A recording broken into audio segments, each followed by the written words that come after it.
And this is a reprise of a talk that we had here back in a couple years ago. This is an update from Harvard 2 years ago. Yeah. So actually I wasn't directly involved with the ITSE project, but we were working on the sister sort of, I was working on the server cousin of ITSE. So also doing Linux on small ARM devices.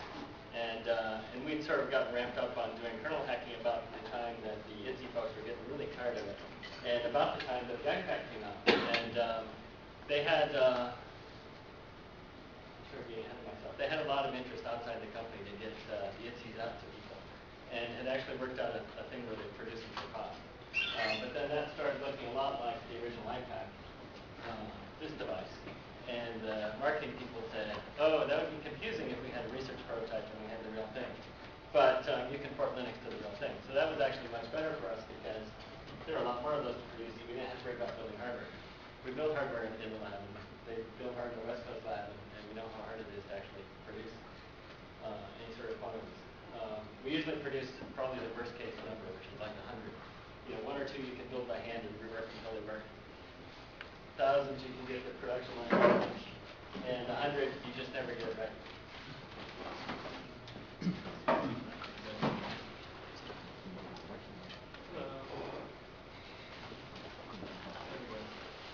Okay, so there we go. So the history stuff. We knew there was going to be this demand for Linux on the iPaq. We didn't know how big it was going to be. But we decided to start a website outside the company, handheld.org, that was sort of vendor neutral. We try to keep it vendor neutral and try and bring in as many developers as we can. And I'll talk some more about the success we've had with that. As I said, this was derived from the work of Bill Hamburger and Joel Bartlett at Western Research Lab. They inspired it, and ITSE really kicked off the strong arm handhelds. I'll talk more about the website, but we host source code, binaries, the distribution, email lists, technical support. We even support Pocket PC on occasion. We know more about the insides of the iPaq than many people in the product production.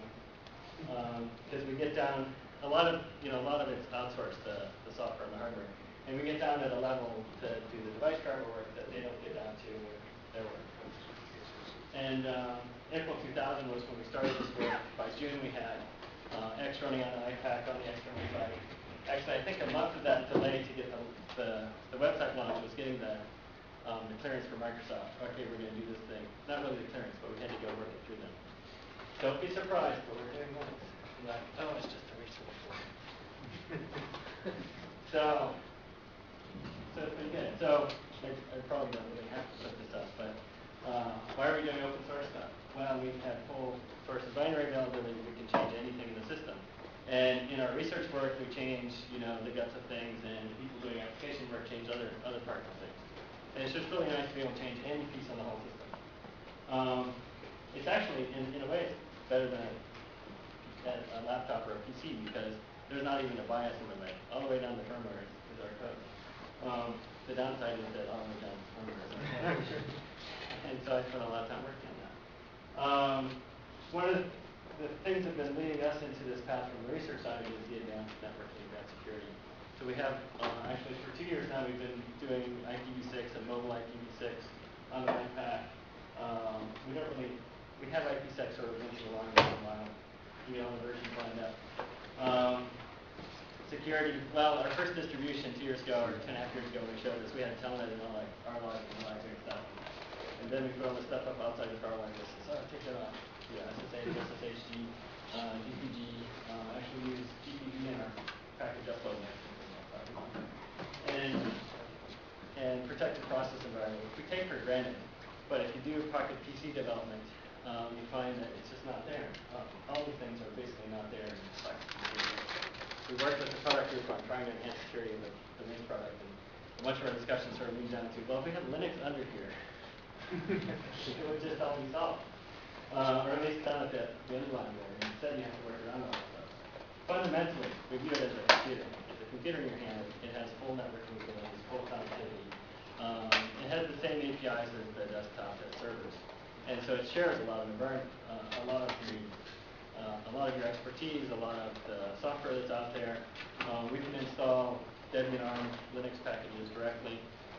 Mostly we repackage and build our own software for Sonic, but it's just a beginning. Sketchbook application from GPU. So this picture actually I showed 2.5 years ago. Doesn't look like quite so much anymore, but that was our first, the old TWM and X and basic stuff running with iPaq. Kind of easy on a handheld. But that was just to show all the pieces we got. Right now we're at Linux 2.4.19, and I just dusted off 2.5 again, getting ready to shift to 2.5 for our development, because there's a bunch of power management capabilities, which I could go into probably that are there in 2.5 and are really shoehorned into 2.4. In file systems, we're going for the journal file system. In the Flash, I have a section I want to talk some more about what makes a handheld different from a regular PC, and that's much later in the talk. But for now, I'll just say they're compressed journaling Flash file systems. The basic non-volatile storage in the iPaq is flash memory. It has kind of interesting characteristics. You can erase big chunks and you can write little chunks, and you can't rewrite without erasing the big chunks. And it wears out after 100,000 erases.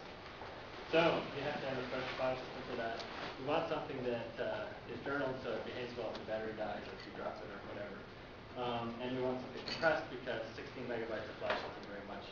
32 megabytes of a bigger unit is still not very much. Compression gives us a factor of 2 on that. And then for external CF and microdrive and SD card, we like to use the XT3. Again, so if you unplug the thing off in the middle of stuff, you're not going to end up with an infinite space. So one thing we have now, so actually most of these are new capabilities in terms of the iPaq in the last 2 years. We have two different I'll talk about graphical interfaces. One based on GTK, one based on QT. There's also been Pocket Linux, which was a Java-based thing, Java 2, Micro Windows, Pico, a bunch of other things, but these are sort of the main things. As on the desktop, the same toolkit seem to be predominating in Handheld world. We ported Java 2 Standard Edition like 2 years ago. A lot of people at MIT who are using the iPacs use Java 2 Standard Edition because that's what they know. It doesn't really fit in the iPaq, but it does run if you have external storage to put the Jamey Hicks. Micro Edition's there, but we don't use it much because it doesn't carry over the same APIs as everything else. So again, it's a workstation. So since our life is so easy 2 years ago, we had the 3600. It was pretty simple. Hardly needed a device driver spread. In the meantime, they came out with an on-prem version, 3100, the 3700, which fortunately was really just the 3600 with a new name and more VRAM. 3800, which had a brand new set of ASICs and more capabilities. The 3900, which had variation on the 3800 ASICs plus a different CPU. The 5400, and I missed one, the 1900. So I brought sort of a selection of these, which I'll pass around in a second when I talk about what's on that. Sort of note about power. We've done power management work to try and get the sleep time up to like 2 weeks, which means that you have everything turned off. It really gets down to, if you have a pin very high that shouldn't be, that'll cut it down from 2 weeks to overnight power consumption. Wow. It's really subtle. And kind of interesting. We've had Jornada Linux sort of working. This is another interesting story. John Ancorn, when I started working with him, was here at MIT in the Auction project. And we worked together on Linux porting to Handheld. And then he moved to HP Labs, and then we moved to HP Labs. So we're working together now. There's a bunch of keyboards that plug on. What is it? Add-on cards, yeah, and in terms of sleeves, PC card sleeves, CF sleeves, you can plug on a wireless card. The new one has wireless built in.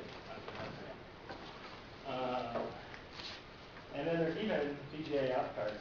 The Voyager is one that was, if I remember right, was made by HP, but discontinued.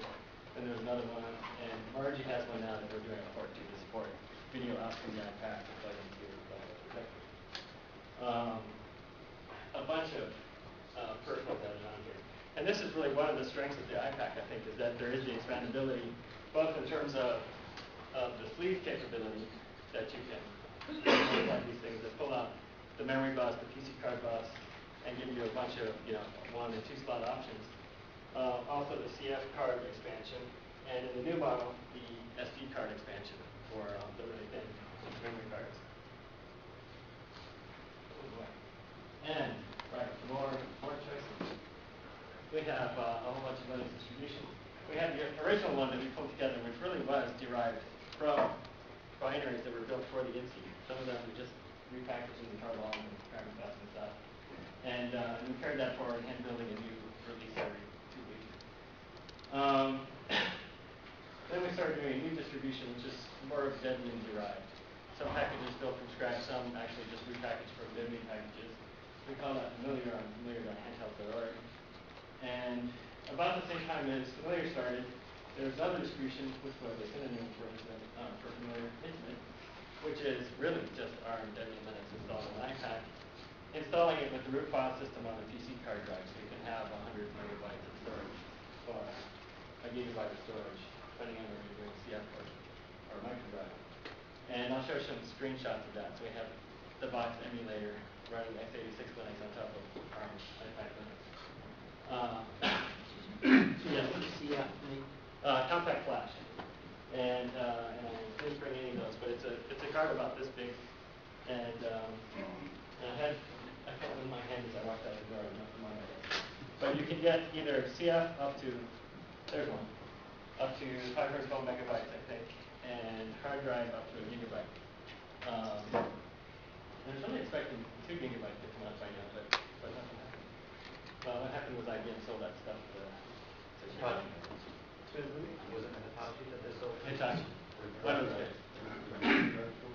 Right, so I don't know what's happened there.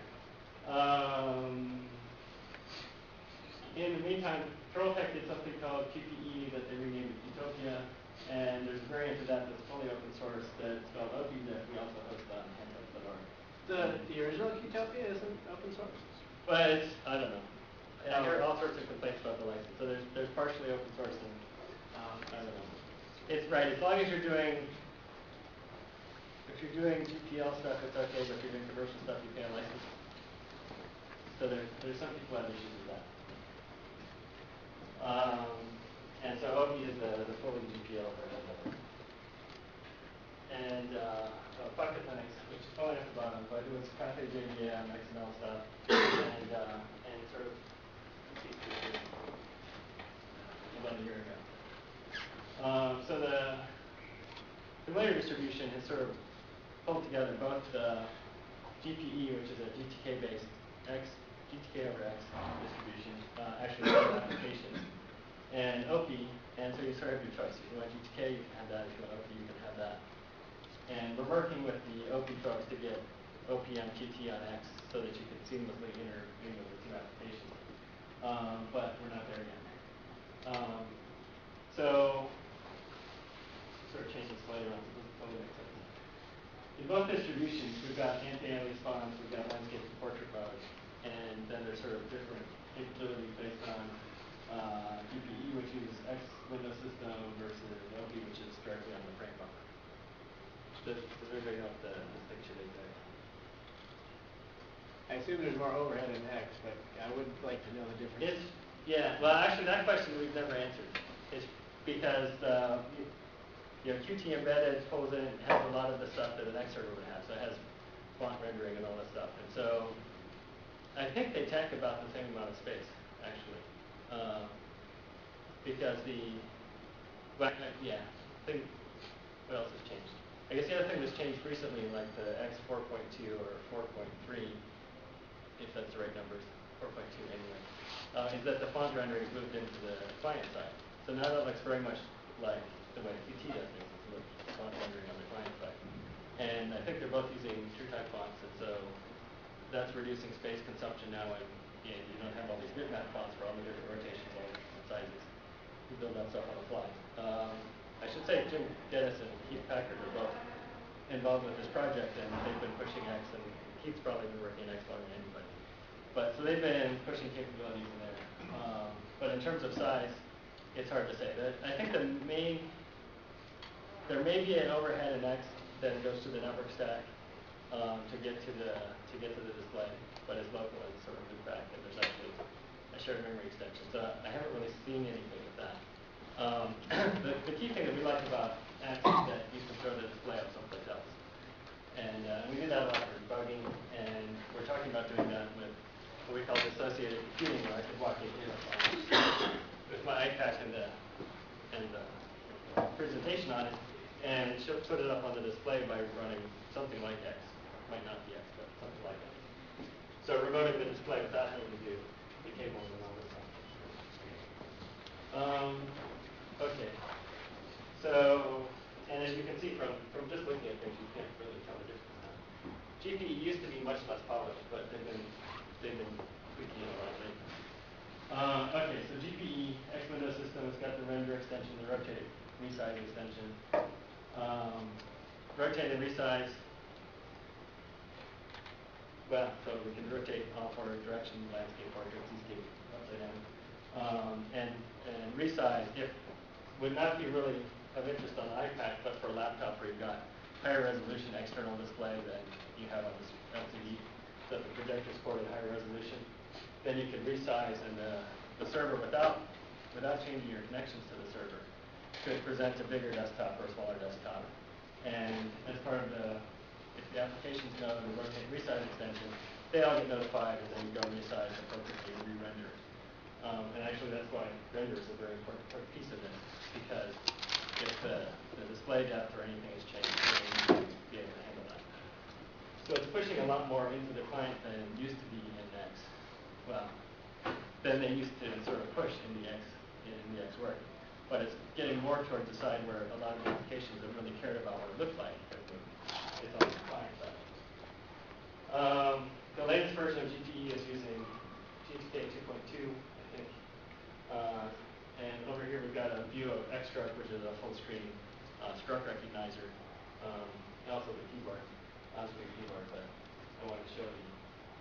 I guess the other thing for Keith, I need to say, I also blended the full screen struct recognizer. I've got the URL here for the GPE project itself, but as far as installing, it's part of the familiar distribution. When you download, there's sort of basic bootstrap image that has no graphical interface, or there's a GPE image, or there's an OPI image. So here's OPI based on, and a couple of screenshots from that. OPI started out much more PDA oriented as opposed to GPE and familiar, which is really networking and SSH and all this stuff sort of oriented. And they sort of moved into a lot of the same space. Things are starting to look similar, but different people working on different interests in the people working on the project, which really drives things along, continues to keep them separate. It's really interesting. Right, I should say the Sharp Zorus, which I'm not really going to talk about because I can't buy one on $3 and I'm buying one with my own dollars. Because we keep trying to pull it into Handheld.org, not quite making it. Mostly because our kernels are still incompatible. We're on forked off on the street. But, right, what was I saying? Yes. The Sharp Zorus is running Utopia. So, and the OPI folks have been working very carefully to maintain binary compatibility. So, Zorus apps will run on the iPad. OPI apps will run on the Zorus. It's not true for everything. Anything that has points at one of the kernel interfaces that's not part of the mainstream kernel, theirs or ours, won't run on the other one. But for the most part, they're pretty compatible. We're running into things like the real-time clock that. I would ask before you left this slide. Are you going to talk about the difference between iPackage and the existing packaging systems? Or, I mean, how different is it from Deb or RPM? Oh, okay, yeah, I do have something to talk about there. Okay. iPackage, yes. Okay, now that I want to talk about it, I'll just show a couple of screenshots. So here we have Box x86 emulator. It's kind of funny. But somewhere here we have Bogo MIPS. Okay, 22 Bogo MIPS x86 Linux running on the ARM Linux iPad. And I just got an email, or was exchanging email today with somebody who's trying to get an MBS emulator running on iPad. So there's people sort of pushing in these bizarre directions, which is kind of cool. But mostly, actually, the thing that we really like about this distribution, or this way of installing Debian on the handheld, is we have a cluster of 12 iPaqs, 8 of which are sitting outside the firewall on the internet, so people can log into them and compile applications for the iPaq. And so it's really being able to do apt-get install and have packages get installed from the standard Debian distribution, the whole code chain, so we can track things as they move forward. Really makes development a lot easier. I'll talk a bit about cross-compiling. And some things work really well cross-compiling. I always do kernel development cross-compiling because I can put it on my desktop machine. But some things, the make files are hairy or whatever. And you log into one of the iPaqs or one of the skips, which is our little server, on the internet and say, unzip it, configure it, build it, and you go out and do something else and come back and it's usually done.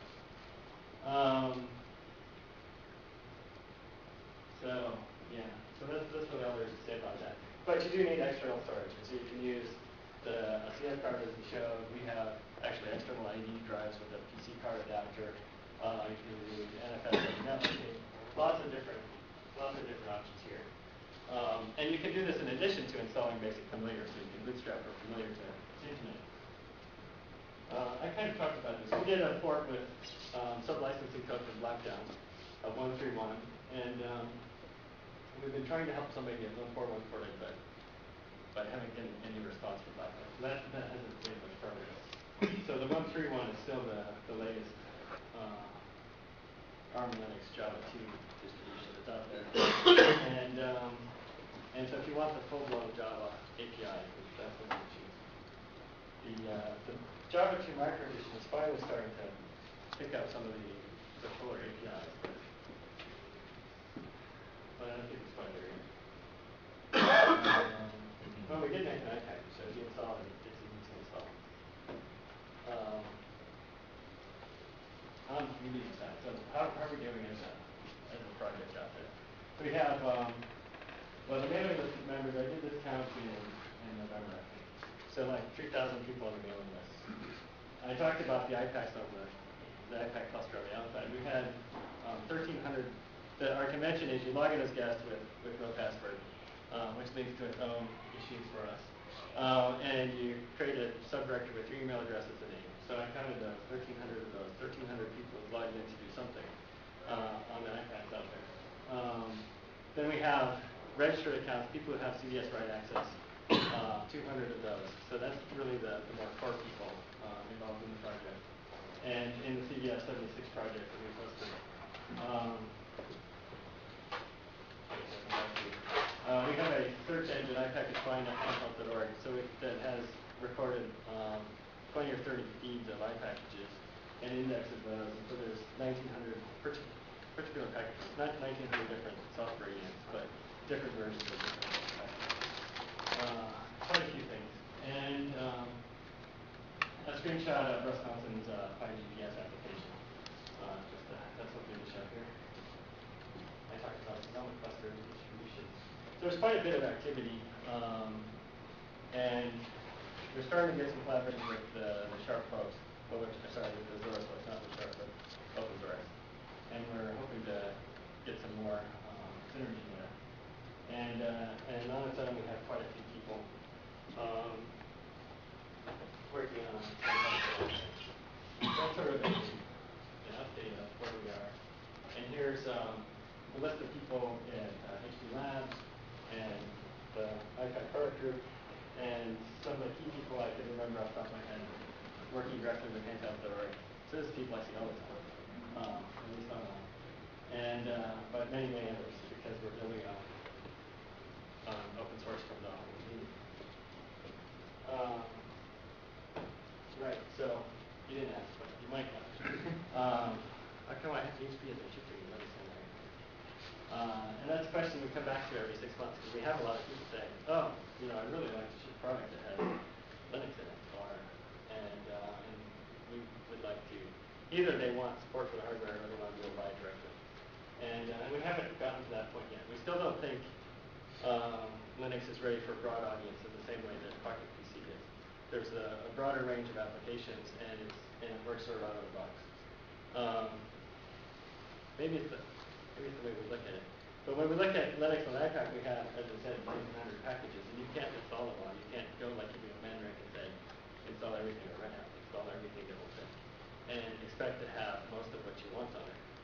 It really gets down to crafting for what you want. And so that's, as I'll talk about with iPackage, the command line tool and the graphical tools around it. And iPackage, the package format was to try and make it easier for somebody to say, you know, I want these pieces on, and it'll go and pull them together and all the things they depend on and install them, so that you could sort of customize things. But it doesn't get to the point where HP could ship all the Linux iPaq and would have what everybody wants about it. Yeah. Do these tend to be a lot more compact, putting a lot more compact than say, I'll give you an example. I'm thinking of QuickBooks on into a PC is very large, but the same thing on a handheld for the I can't think of the main handheld. Anyway, there's a version for that. Yeah. And it's tiny, and it's pretty good. Yeah, so a lot of the applications that are for Pocket PC have been rewritten to be a small size, and also be rewritten to use the not quite the full Windows API.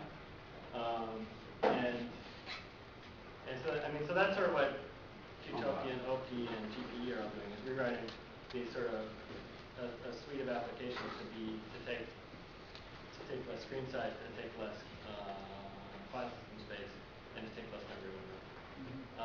And to take less CPU, actually. So some of it's sort of going back to, I mean, it's still a faster computer than I did my graduate work on, but it's a lot slower than this laptop or most people's desktop machine. And so there's still some rewriting applications to make them fit, to do what people expect today, and make them fit in a handheld device. I don't think that quite answered the question.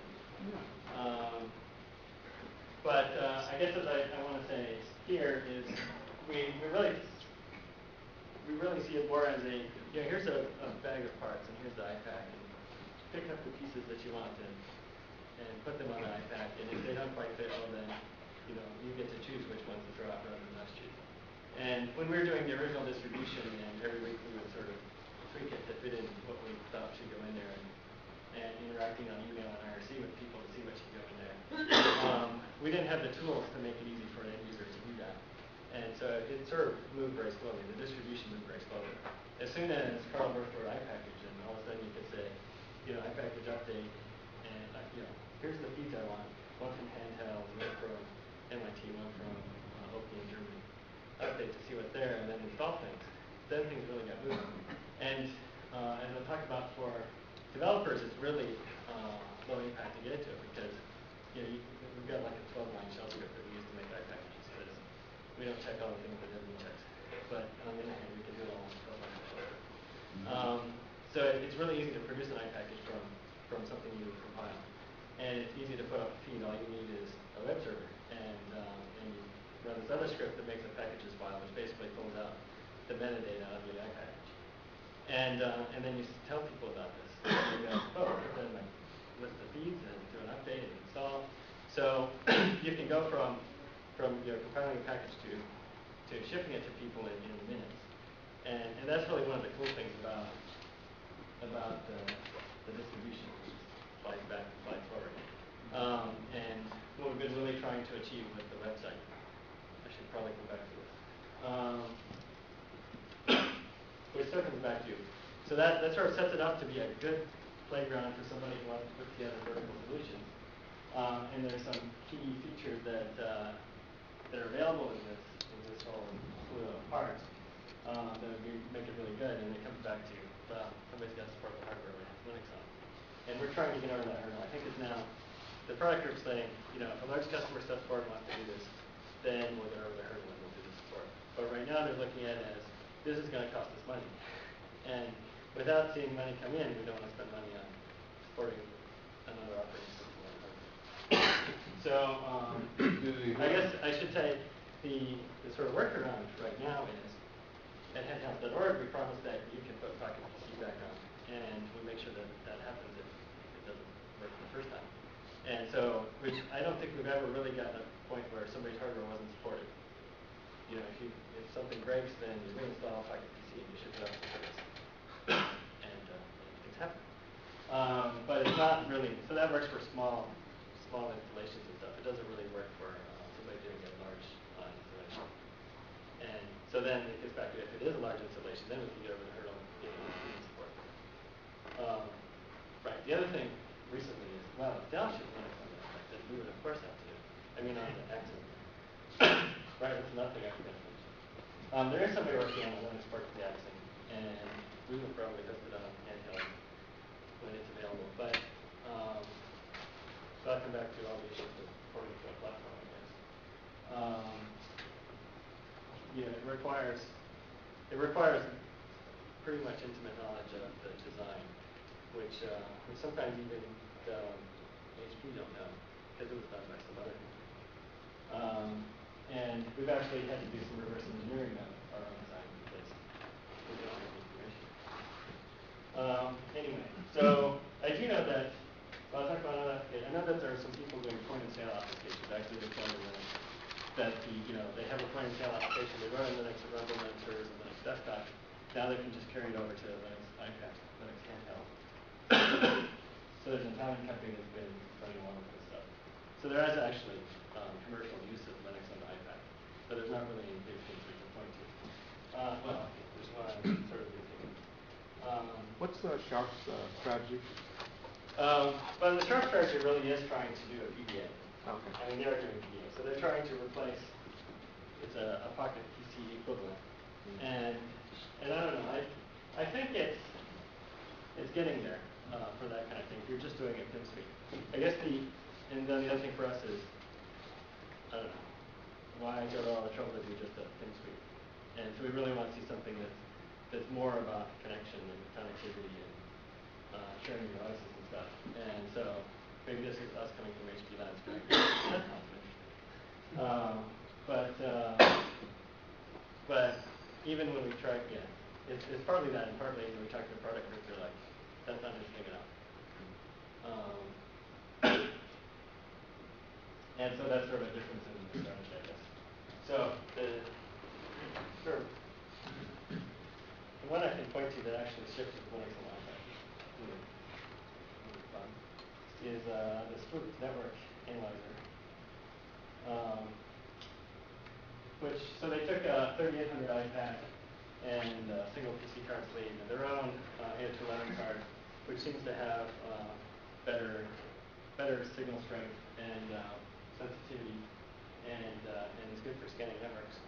And so they built a thing that's really for IT people to scan networks to see what have you got out there. So I'll pass this around. So it's right. So this is actually we gave sort of the very short version of this talk to Carly Cuban, CEO of HP, 4 months ago. We had a big poster, and this is in the middle of that corner. And we say, $600 iPaq and $200 worth of sleeve and card, and some software that isn't actually very much. And they sell it for $4,000 because it pulls together the network analyzer with a way to email your reports in and attach voice memos to the reports and all this stuff. And maybe competitors will bring it down to $2,000, but still that's a lot of margin on top of hardware that we're losing. We have margin now, but we're getting less and less of it. So that's sort of a good example in the field of they're selling, which is what we have a hard time doing for the marketing folks, selling iPacs with software in a vertical solution for significant markup. And so that gets interesting to the product guys. It's kind of interesting for us because we're supporting somebody's product in HP Labs, but we have to do that to bootstrap it. So to bring an end to the overview part, and we'll dive into some of the detail stuff. At the website, we have a bunch of sort of zero-cost collaboration tools, zero cost to somebody coming in to try and do stuff. We have the wiki, which is publicly writable. Every once in a while we get email from somebody going, your website's publicly writable. Yes, please write. It also is journaled and has protected history, so if somebody spams us, we can roll back to the real content. Or if somebody does something inadvertently and deletes stuff, we can roll back to the real content. And so that's worked really well. It's good for sort of free-form notes it's not really good for discussion groups. So we have the email, and we have a bunch of IRC channels. IRC.freenow.net instead. And so those are sort of zero cost things. So I said the iPaq cluster has a guest account that you can log in without needing a password. And again, that's an advantage people who want to log in. It's something we have screening filters around it to keep people from doing denial of service attacks from it and from distributing wares and throttle based on IP address and all this great stuff that keeps us from doing malware. But we think it's important enough to keep it open to make it really easy for people to start contributing to the project. We try to make it friendly. We try to make it really easy for people to get into it. And I'll make sure the slides get up onto the website so you don't have to go through that. So, what's the thing about? Let me hold my hand around these guys.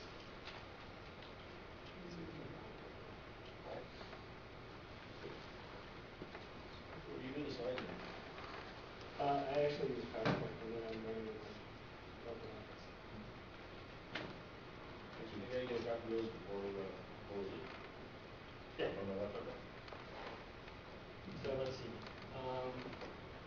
This one is GP, and this one is OK. And this is actually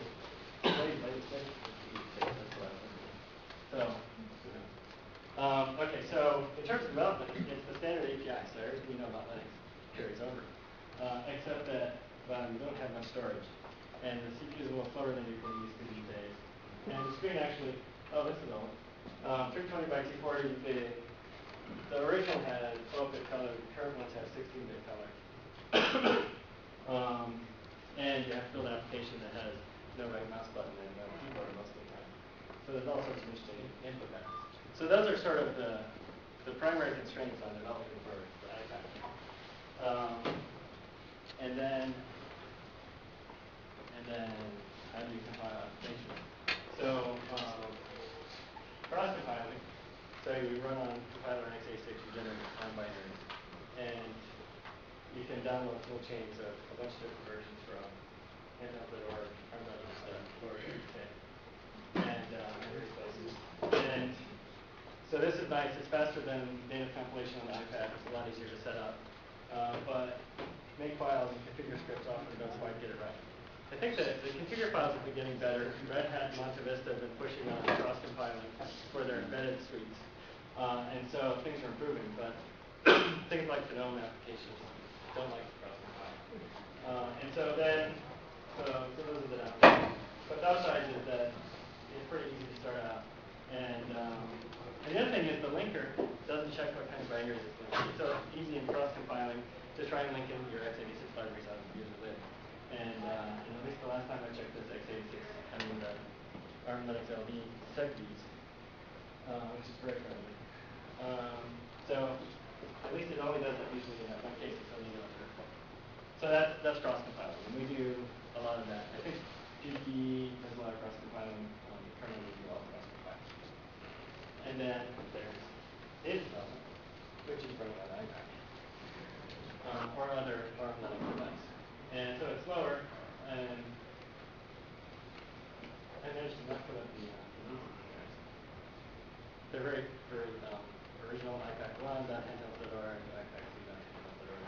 I think actually the first one that's running right now is iPaq 3. But for those guys, you can log in and create stuff, or you can install for iPaq, external storage, and associate all that stuff, and do that stuff there. And then it's exactly like applications for Linux.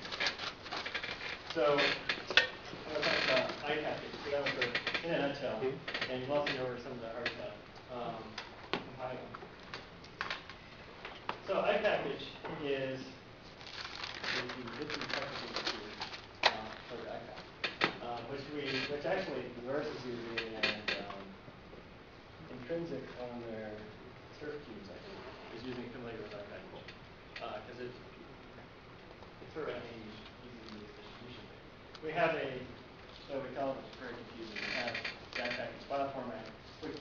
actually the same as Jamey with less checking on the metadata. So that's, which I have a slide on what that looks like. And then the iPaq is command line tool, and then there's things wrapped around that. So iPaq is update, it goes off and fetches the file from each of the feeds that it knows about to see what packages are available, what the latest versions of each package is. And you can install some package, and we'll go fetch it from either, actually I say the feed is over there. The feed can be local storage, the feed can be over there, it can be HTTP local storage. So iPaq is installed, installs the package foo. Actually, first it installs all the things that foo depends on, and then installs foo. And upgrade, if you have it installed, you want to upgrade to a new version. You install the new version, and again resolves other dependencies. So if the new one depends on new things, it pulls in those things. Remove and install. So those are sort of easy to use, at least for command line. And Oki has a nice graphical version. And it's easy to produce. So, I don't know if you know the Debian format. Actually, we'll probably have to get over to RPM eventually because of the Linux standard base. But for now, the green box is the iPackage itself. It's a Unix AR archive that has 3 things in it. It has a file named Debian version, which has some number in it, which I think is 2 all the time, which we ignore, because you can figure it out from the metadata, which is in the control.tar.gz. And then there's the actual content for the package, which is in the data.tar.gz. So basically, to install something, when you actually get down to installing it, is you unpack the archive, you unpack data.tar.gz, and copy those files in as their name. And the metadata has a control file, control.tar.gz has all the metadata. The control has package name, package version, author, source URL, license, all that good stuff. Conf files, which is a list of files that you can treat as specially, like etc password. When I update the file, the package that originally on etc password, I don't want it to overwrite my password file. I want it to, well, either to preserve the existing one because it's got my password data in it, or to provide an option of all the different things you can do to install a new one, keep the old one. Then there's some scripts, post-int, pre-remove. I don't know what else scripts we use. Mostly we use post-ints. Things to do to configure things after you've installed a package. Pre-remove is things to unconfigure it so that things will be in clean state before you remove a package. What's the other key thing? All right, depends. In the control file, it says what other packages it depends on, so that iPackage can go and fill in the list of all the things that need to be installed and walk through that, do that graph traversal in the right order, and install the packages from wherever they come from. So, oh yes, so this note down here is, we used to have, for some reason, the outer wrapping was a tar.gz. So things were compressed twice. Of course, the second time compression just wasted CPU and battery and slowed things down. So, and made us non-standard with Debian. So we switched to the archive on the outside. I think it was all because we didn't have a small AR binary to put in the iPaq originally. And then we figured out you could do it very few lines of code. And then we found out that BusyBox provided those lines of code. And so we just use AR now. And here's an example of a control file from some package using that file that I randomly pulled out of the feed. Using that .com. So it's showing sort of what things are on there. Who's a maintainer, which we actually use to build the Bugzilla database. That was version plus package name. What things it depends on, what architecture it is, and a description, so that when you say iPackage info, you know what it is that you're looking at. Right, and a whole bunch of choices on configure scripts. I sort of talked about this before. A feed is just a collection of packages that's accessible to your iPaq or everybody's iPaq. So it's either in a file system locally, HTTP URL, FTP URL. And again, the script is part of the familiar distribution tools, iPackage make index, and so that just watches all the packages, reads a control file out, generates a package file, which looks a lot like the control files concatenated together with some of these like that. Some of the fields like that. And so that's that. And then as we've gotten closer and closer together, we can unbuild devs and rebuild iPackages, which mostly, why do we do this? We do this to strip out man pages and stuff that we don't want to install, or to split those into separate packages. So we'll unbuild devs, and this is also to keep us from having to rebuild everything. Find our Linux dev file that you want to pull apart, repackage it.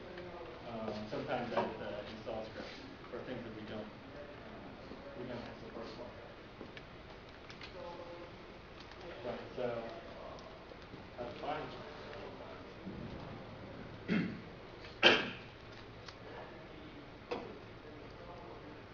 So let me stop just a second.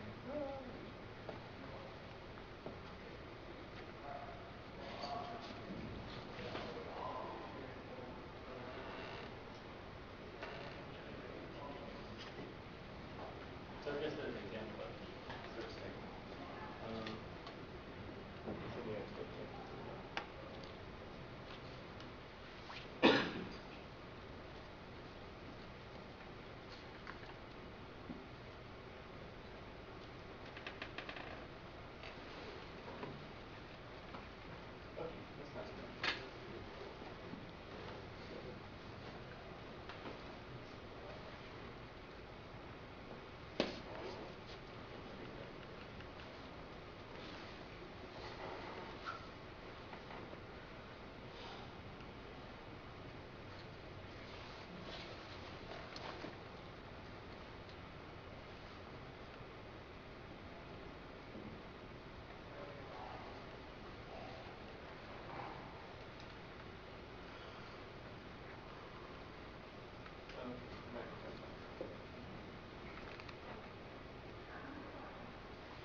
So I just want this sort of but one of the things we did, which I also left on my desk, what? Oh, okay. Couldn't do that during the pause. Okay, so right, sort of here leads into the talk in a funny place. We built a space for the iPad, and I forgot to bring my phone. I had it in my hand because I was walking out the door, but not when I got out the door. Which has sort of everything in one. DJ, imager, 2 PC card slots, you get wireless and more storage. More flash, you get more storage. An accelerometer for sort of gesture-based things, and audio codec and headset jack because the iPaq doesn't have an audio input. And so we built a bunch of these things. Actually, we built like 100. So here's the pictures. The camera here is on a rotating barrel so that you can do as a camera, you can do video conferencing mode. And we actually haven't had video conferencing working over IPv6 on this whole thing. But actually, one of the things I did was Moon was trying to get the latest bits to work. That was weird. See if there are words on the song. Sure. Gestures.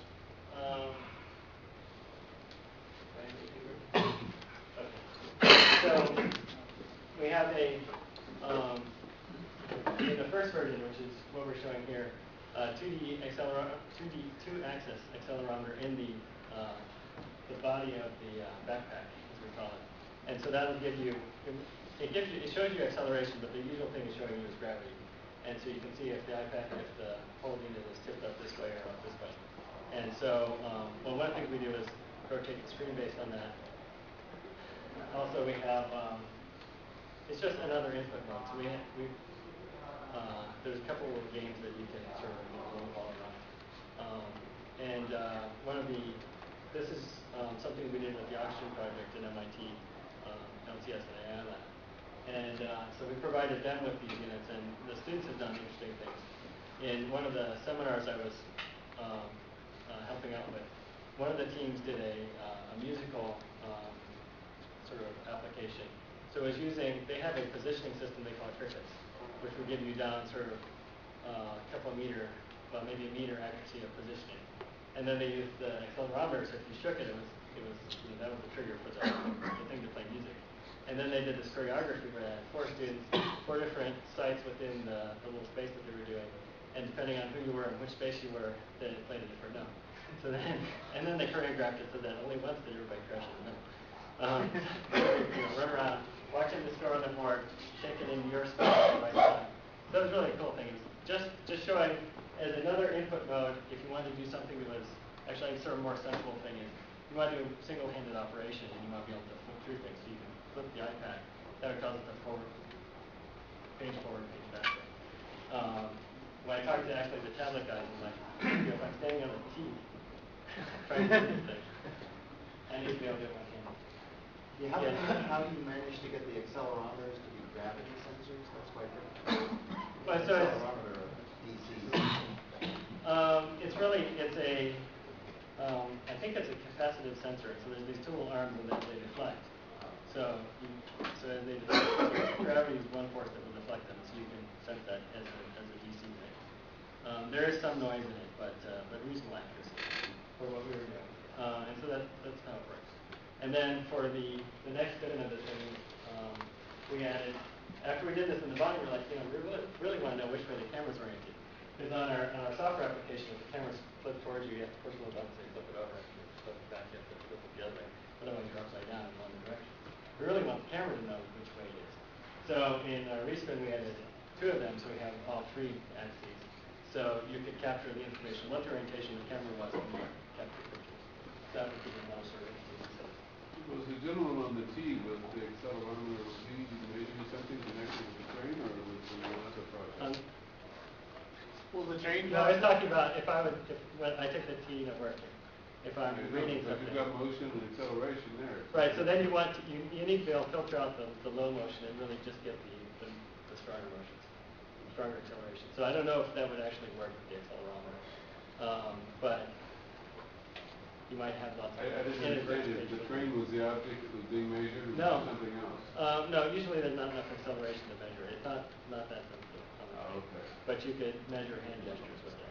And I think you could probably factor out the train motion from the hand motions.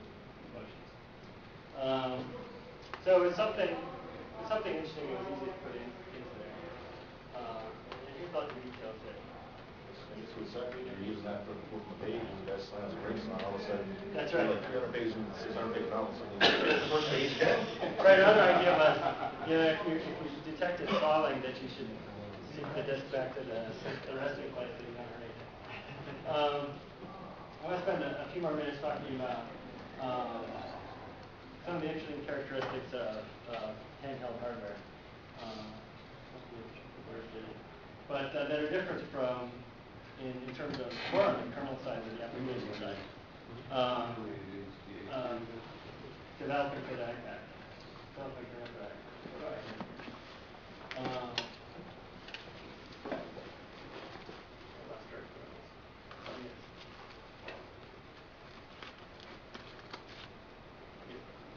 Okay. So one of the things that is interesting about the iPaq, is kind of a pain for us, is that there's no BIOS in a separate non-volatile storage that nobody can mess with. So in the PC, you can always reinstall an operating system because there's always a BIOS there to read from disk and floppy and stuff. And well, there is firmware in the iPaq that you're not supposed to mess with, but it won't put Linux. And so the first 256 kilobytes of flash, which is how big an erase block is in the flash that's used in most of the iPads. So I'll talk about flash, but I talked about big chunks that you erase at one time, 256 kilobytes on all but the 1900s. And so we put the bootloader in that, so that's a constant on how big our bootloader is. We add more features, we have to make the code smaller.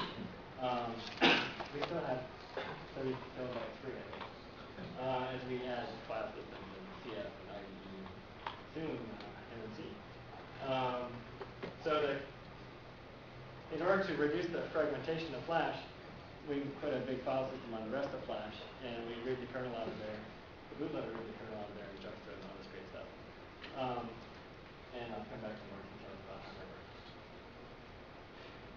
amount of memory. Flash temp and flash bar. So the other thing I said about flash was 100,000 erases and the sector stopped erasing. It stopped programming or something. We haven't ever reached the limit except in one sort of test that we're doing to really stress things. So things that change a lot that you don't need to be non-volatile, we put in DRAM in RAM/FS files or temp FS, depending on how much control you want to have over it. So flash temp, flash bar, and other things sort of get pushed over into RAM/FS. And one of the things in the back of our mind is it would really be nice to have a union on file system so you didn't have to do symbolic links to sort of intermingle things that were in RAM/FS and things that were in flash. But we don't have that, so we do careful linking and directories and stuff. We have a very interesting /Linux RC that sets things up so that it can run. CF install. So we can actually dual boot between Pocket PC and Linux. Pocket PC sitting in flash, Linux sitting somewhere else. On some of the models, some of the 3600s, they had twice as much flash as Pocket PC knew how to use. So you could arrange to have Linux in the other half, but we never did that because there was so few people who wanted to do it that way. It wasn't worth the trouble. But the bootloader can talk to PC card, it can talk to IDE, and it can talk to DFAT file system. So it can actually read the image and init RD off of a card and boot Linux from it. So then you can choose with the buttons to choose the external operating system or the internal operating system. So you can actually dual boot the things, but it's a lot more machinery than dual booting on a standard machine. And I did BFAT in the bootloader because both Linux and Pocket PC could talk to it, so it sort of made sense with the first one, and I left it as a challenge for somebody else to do it in file. So Flash. Flash is one of the most interesting things. One of the most interesting things about handheld. When you get down into the kernel and the real details of what's going on, because it has this strange characteristics compared to disk, which is what we're used to in most things. Two kinds of flash. When I wrote these slides, actually, we only had NOR flash in iPads, but now the 1900 NAND flash is what you get in CF cards, MMC cards, secure digital cards, all those other kinds of cards that you put in cameras and stuff. Because it's a lot denser than NOR flash. But it has even more strange characteristics because you have to add error correction because the bits rot and you have to be able to compensate for that. NOR is very well behaved as far as we're concerned. It's an SRAM or ROM-like interface, so you can execute directly out of NOR flash. The only thing is you have to erase these large sectors, and you have to do wear leveling so you don't wear out one sector by rewriting it a bunch of times. You want to wear out the whole thing. And hopefully you want to last long enough that you never wear it out. And I think for the most part, we're doing that. We haven't had people have to replace their flash drive. NAND flash. It's denser, which means it's cheaper. So the low end, the Axum and the 1900, which is this guy, they have NAND flash. And so that'll mean more software than we go in from Compaq. Kernel actually supports it. All right, the other thing, Compaq flash is sort of different. It's NAND flash with an IDE sort of controller in front of it. So what software sees looks just like a drive, a disk. What the kernel and other software, as opposed to these kind of flashes where we're talking directly to the hardware. And then so to make flash work without wearing out little bits of it as you update one file and don't update other files, you can either do it at the block layer below the file system and have a remapping layer that you have your logical blocks map to physical blocks, and you write the same logical block and it ends up going to different physical blocks so that it wraps around and you touch all the blocks before you come back and erase a block. And also handling the matching between sort of 500 kilobyte or so blocks that the file system wants to see and the large blocks that the flash needs to see. So CF cards do that, but then if you want to add compression, it gets really hairy to do that because you start with fixed size blocks, you end up with variable size blocks, and the remapping strategy gets kind of hairy. And there's a patent that covers it, so we can't really do it.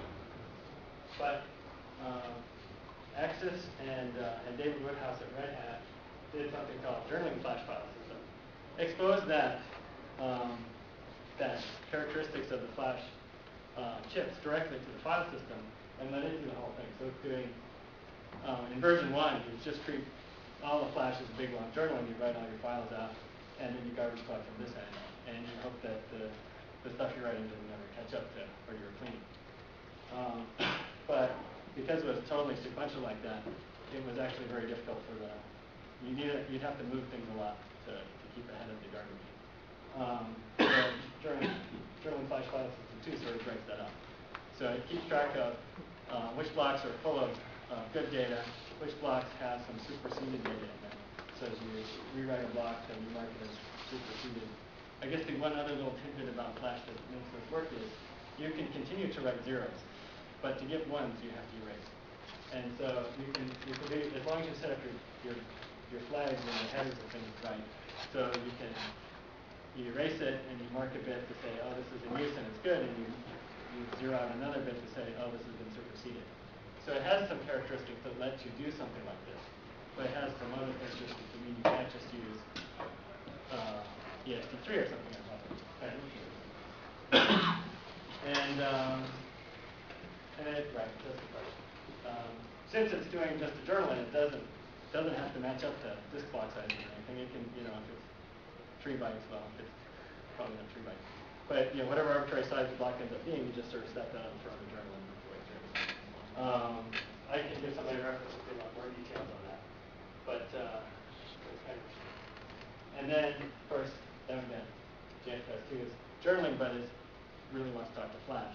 And to removable media like SD card, the micro drive, the MMC card, SD card, then you want something like ext3, which is the journaling file system we all need to know recently, or Riser. They're actually hybrid. They have a journal, which is the stuff you're writing out as the operations happen, and then they have the actual file system, which is the current snapshot. And at some point, maybe with large NAND flash, TFS2 might have to get into this hybrid scheme because reconstructing from the journal could take time. But so far, it's not been a problem.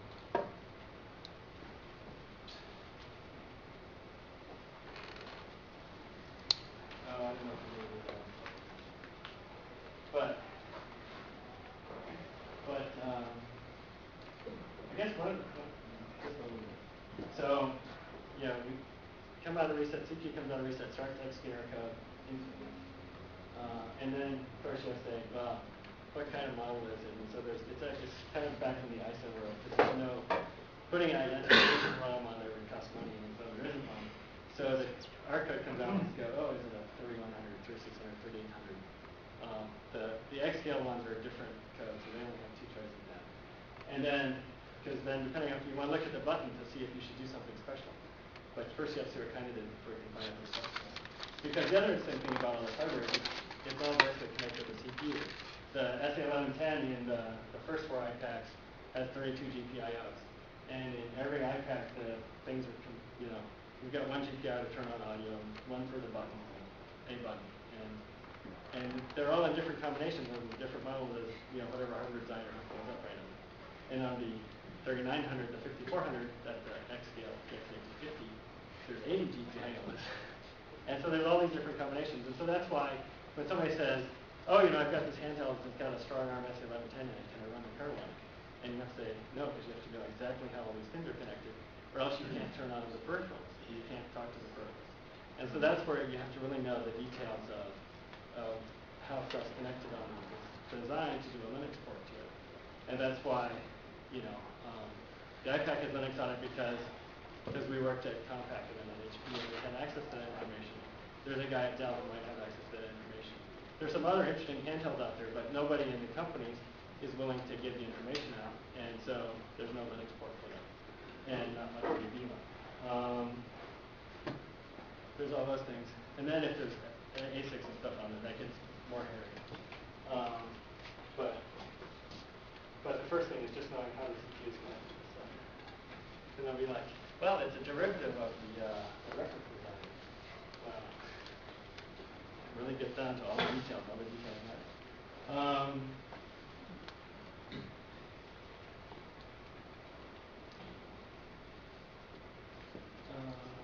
don't know. I think this is probably what we should see. I should answer this.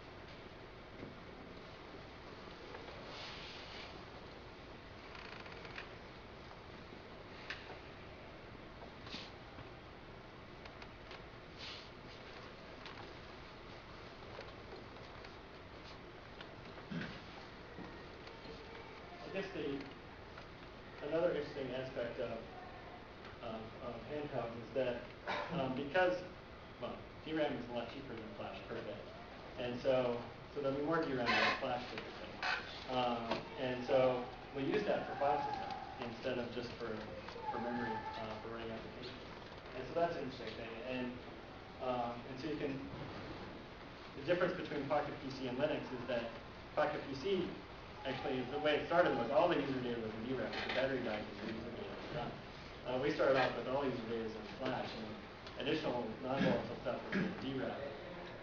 Sometimes you grow beyond what your flash can hold. You want to put it in DRAM, and you want to preserve it across resets, across reboots. We had this great cultural difference. Pocket PC, the non-maskable interrupt on the CPU is a soft reset.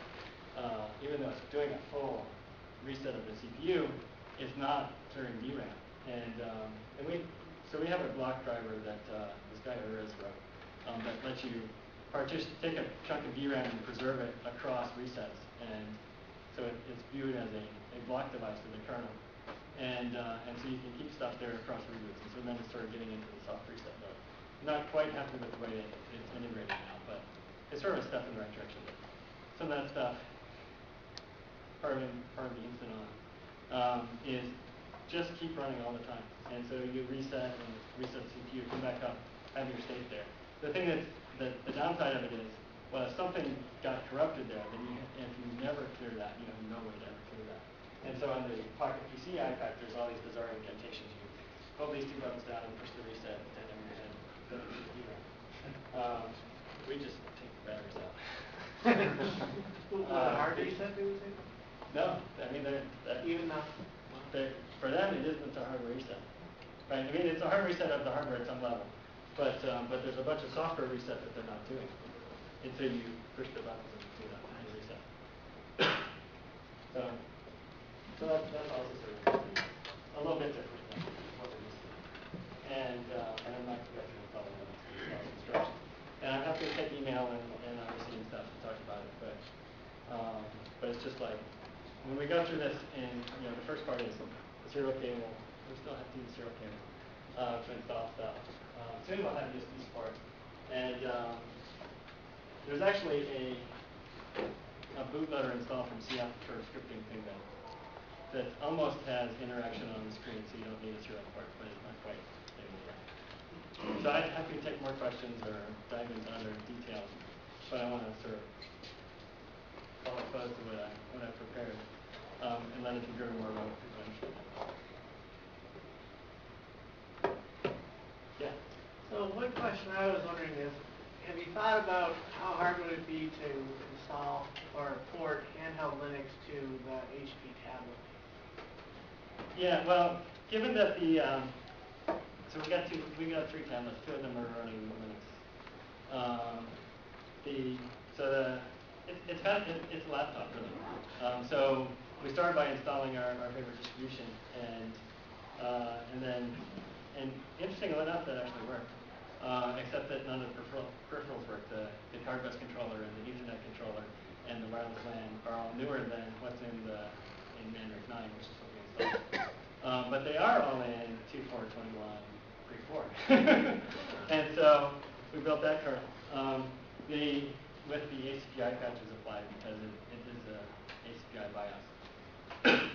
And so then that works. So it defines the card bus, defines the Ethernet. Ethernet's ePro and QM or something, the mobile version of ePro. I don't know yet. Oh, actually, Andy did some tests. It was much longer than our current notebooks. It's a Transmeta CPU, so it's low power. the default memory configuration is too low, and it's really sluggish. At least under XP, we haven't really done enough in Linux to know how sluggish it is. If you do a Google search, you'll find somebody who's found the serial port that the touchscreen data comes in on, and so we poked it down a little bit. It looks kind of sensible. So we'll probably hook that up to TS-lib, which is what the X server, sort of the more standard way that the X server talks to the touchscreen these days, and so that'll be working. And so we want to do the same thing with rotate and resize and the render extension on that. I think the issue there will be getting the NVIDIA X server with those extensions built in. That's what the graphics card is. The wireless LAN is an Atmel wireless LAN. So it's the same one that a lot of the USB things are using and the iPaq 5400 is using, but it's a PCI version, which the Linux driver is not really working. So that's going to take some work.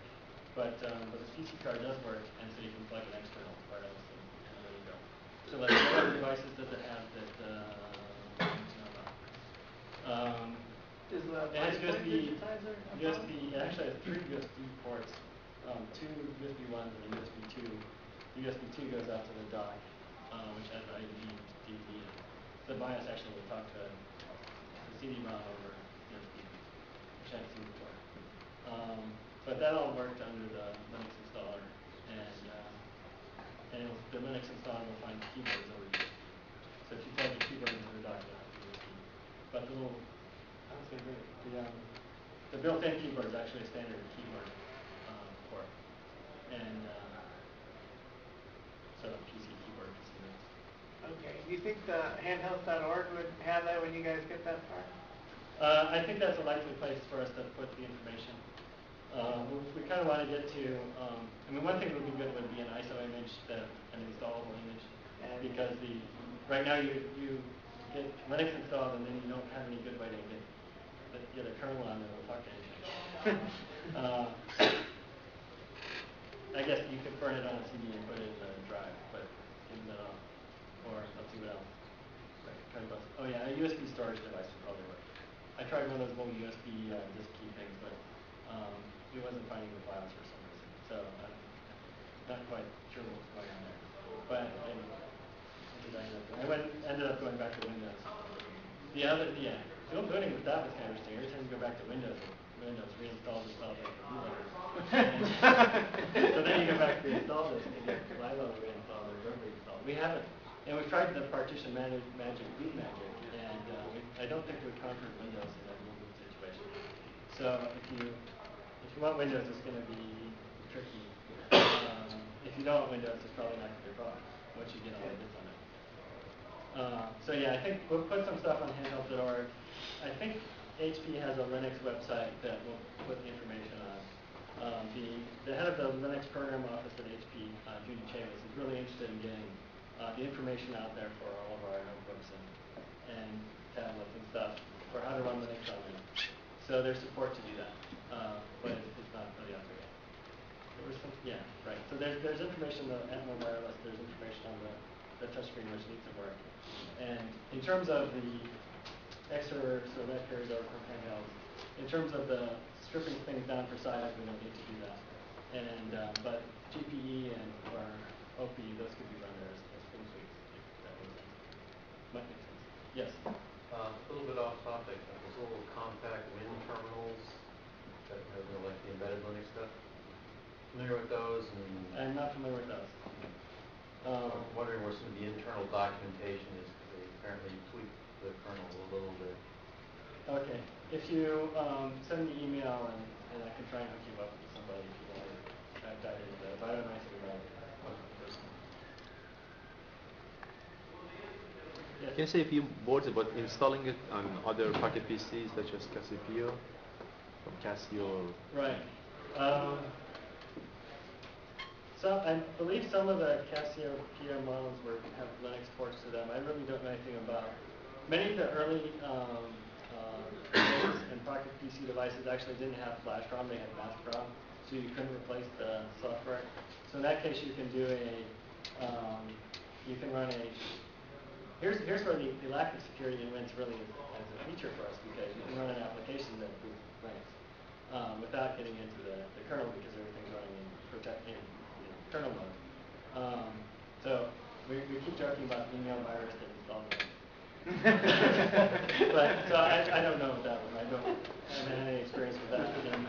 And I remember seeing something about how to do that, and it seemed like it was using this application CYACE, which is a way to boot from Pocket PC boot into Linux. And then that works until you suspend something. But after that, it's really 100%. Because after you push suspend and come back up, I guess I should get back in the BIOS thing. When you come back up, it jumps to the same default instructions at the beginning of ROM or flash.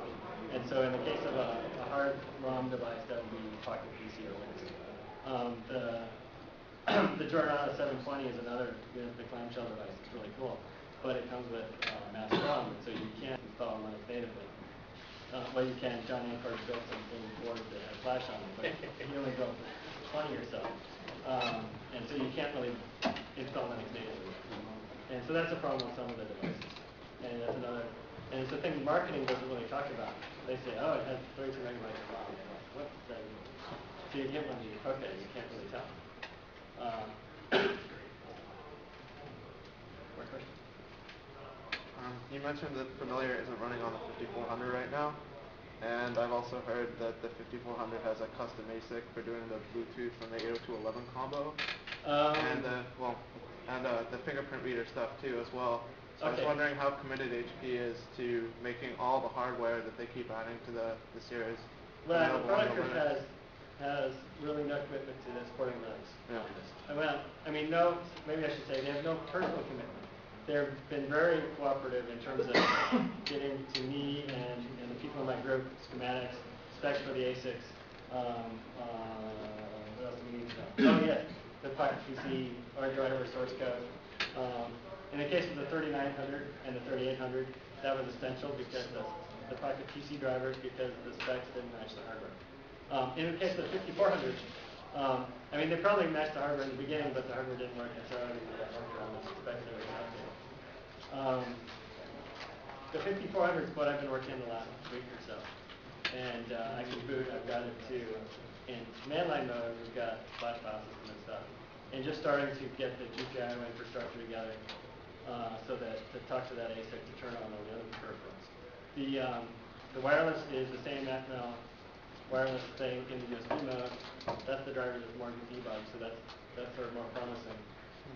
There's actually an OHCI USB host controller inside this ASIC, and so it'll be interesting to get that turned on. Unfortunately, it has two ports, and one port goes to test point, and one port goes to USB. And really, I mean, to the wireless. We'd really like to pull the other port out, but we never got it. So it's very sad. What else is in the ASIC? We do have, I believe we can read out the information sort of as an image of your fingerprint as you scan. And so then you can pass that into some application that does something with that. So I think we'll get that working. Okay. Well, we'll get the driver working. Somebody else will get the application working.